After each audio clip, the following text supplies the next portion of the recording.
Y'all know what's going on. It's time for another episode of Doing Time with Joe. I'm your host, Joe Baker. Welcome to Season 2 of Penitentiary Kingpin.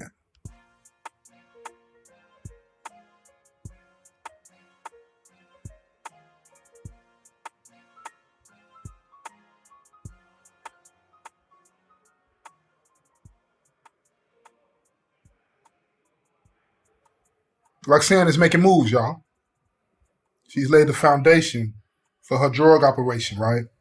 Now all she has to do is secure her new plug. She calls Greg to let him know that she'll need about 5 ounces a week starting next week. She figures with that she can pull 20 grand a month about the penitentiary. And that's just for starters. Hello? Is this Greg? He recognized her voice, but he didn't want her to know that he had been hoping that she would call him. So he pretended not to know who she was. Yeah, this is Greg. Who's calling? It's Roxanne. St. John's woman. Oh, okay. What's up? Do you remember what we talked about? Yeah, I remember. But give me some more details though, right? What is it that you really want to do? Because I know when we had the conversation, you were back and forth. You know what I mean? You wanted a small amount here. I'm trying to give you a big amount here. What do you really want to do? She says, well, I'm going to just keep it simple right now. I'm just going to need 5 ounces a week. Every week, she said. What's the ticket? Greg tells her, I'll give them to you for $700. But if you get all 20 that you're going to need, I'll give them to you for 10 racks. All 20. And you saving money. You feel me? You're going to save about 4 grand doing it the way I'm talking about doing it. Nah, she says. Maybe next month. Not right now. Why not right now? Because I don't want to have a lot of stuff sitting around. The way I'm doing things, I'm getting it and I'm moving it fast. When I get it in my hands, it's gone. I don't want to have something sitting around. In the dope game, you don't need stuff sitting around, right? Now listen, check this out. Greg, he started laughing because he understands what she's trying to say. But he knows that she don't really understand the dope game, because if she understood the dope game, she would understand that you want to get it as cheap as you can to maximize your profits. She's thinking about making sure she's got enough to give off, pass off without looking down the road. The dope game is about looking down the road. So they agreed on a date that they would meet so that she could get her stuff right. So they got off the phone. Now the next day, Roxanne, she tells St. John in the phone call about the conversation, but not everything, because you can't talk about everything the way you want to talk about it when you're talking on the prison phone. So they, after she got him up to speed on about what was going on and how they were going to do things as best she could, she changed the subject, because she didn't like talking about all that kind of stuff to St. John's on the phone. She'd rather talk about their relationship and what they were going to do with their lives when he got out and they went on with their lives together. So it wasn't long before Miss Tiffany, her mother, walked into the room. She hung up the phone and finished the conversation with St. John's, and her mother, Tiffany, came into the room and told her, said, look, I received this letter from Rome. She handed the letter to Roxanne, so she could read it and see what Rome was talking about. And in the letter, Rome told her that he had no hard feelings towards her, not either one of them. But he went on to warn them both about St. John's and how he thought that he couldn't be trusted. He had no real proof of anything. He said it was just a gut feeling that he wasn't, saying this, that, or that, but he thought that this dude, there was something about him. He wasn't who he was saying he was. But Roxanne, being really in love with this guy, you know what I'm saying? She really does feel this dude. She quickly dismissed what he was saying as a desperate attempt by a desperate nigga to get back in. That's how she saw that. She balled the letter up and threw it in the trash. And, Roxanne loved St. John's. And she wasn't about to give another second of her time to somebody that was talking about him. What Rome didn't know was that it was her idea to cross him out. Not St. John, not her mother. It was hers alone. She just convinced them to go along with it. She had had enough of watching her mother getting played by niggas in the penitentiary. It was time for a change, and she took it. Everybody should eat. Not just Rome or any other nigga for that matter that runs game and keeps it for himself. She saw it totally different. Everybody that should eat. If you were involved in the business, you should eat. But the only way that's going to happen if you got somebody at the top, somebody like her, she thought, that would keep it fair. Yeah, she was going to get the lion's share, but she was going to make sure everybody else was happy. And then she'll figure out, you know what I'm saying, how to make herself happier than everybody else. But she won't make sure, if you want this to bring it in, this is what you're going to get. If you want that to sell it, this is what you're going to get. And then she'll figure out on the back end how to make herself happy. That's what she did. Good leadership, she thought.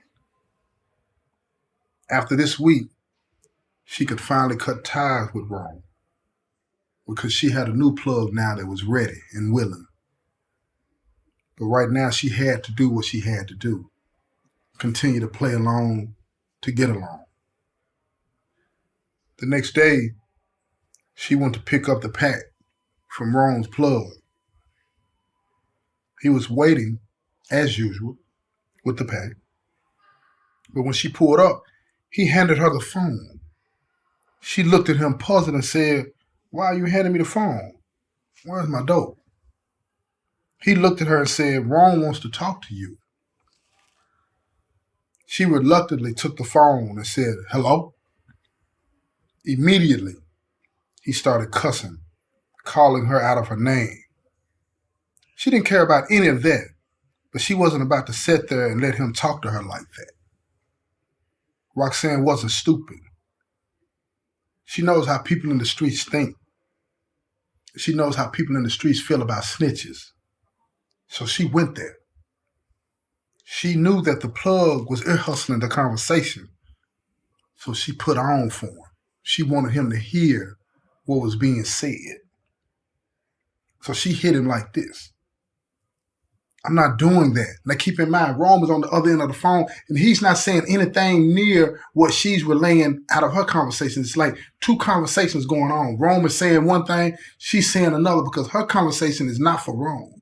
Her conversation is for the plug. "I'm not doing that. And my mama isn't doing it either. If you want to tell something, tell it yourself. It's not like it's your first time snitching." Now she glances over and she sees the plug looking at her. She got him. She got him. And she kept going on, and she's talking about all of the things that he wanted her to do and what he wanted her mom to do. She's putting it out there. Now the plug, he's really listening. She didn't want to overplay her hand, so she cursed him out and hung up the phone. But she had said enough. When she handed him the phone back, she pretended to be upset. Her hands were shaking, tear rolling down her face. The plug told her, he said, "Look, calm down and tell me what's going on." She told him about Rome wanting her mother to work with the prison officials and tell them about who he had been selling drugs to in the prison, and to give them receipts of any transactions that he had with anybody in the prison. And then she capped it off and she said, "That's why my mama left him. She didn't want to be with somebody like that." So as she talked, she glanced up at him. He was eating it up like a fish on a hook. She could tell his whole mannerism changed. His whole facial expression changed. She knew that he had bought the story. So the plug looked at her for a second and he said, "Why didn't you tell me about this before now?" "Because he was family, and I didn't want him to get hurt. So we just cut him off. That was our business. It wasn't your business." But she knew by him asking that question that he was trying to find holes in her story, but he couldn't. She anticipated everything he was asking. She anticipated every move he was making. At the end of the day, in the streets, It's one thing you don't want to be labeled, and that's a snitch. That's a snitch. Because now the people that you're dealing with, their livelihood is based on them not associating with somebody like that. So he reached down beneath the seat and grabbed the dope, and he handed it to her. She gave him the money and pulled off. As she pulled off, she heard his phone ringing. It had to be wrong. Fuck him, she thought. Now he'll get what he deserves. She knew that conversation wasn't going to be a good one. She knew that Rome was going to say, I don't know what you're talking about. She knew that he was going to deny everything. And that's what happens in the streets. Whether it's true or not, she knew that Rome was in trouble. So she went straight to Leah's house and told her what she had did.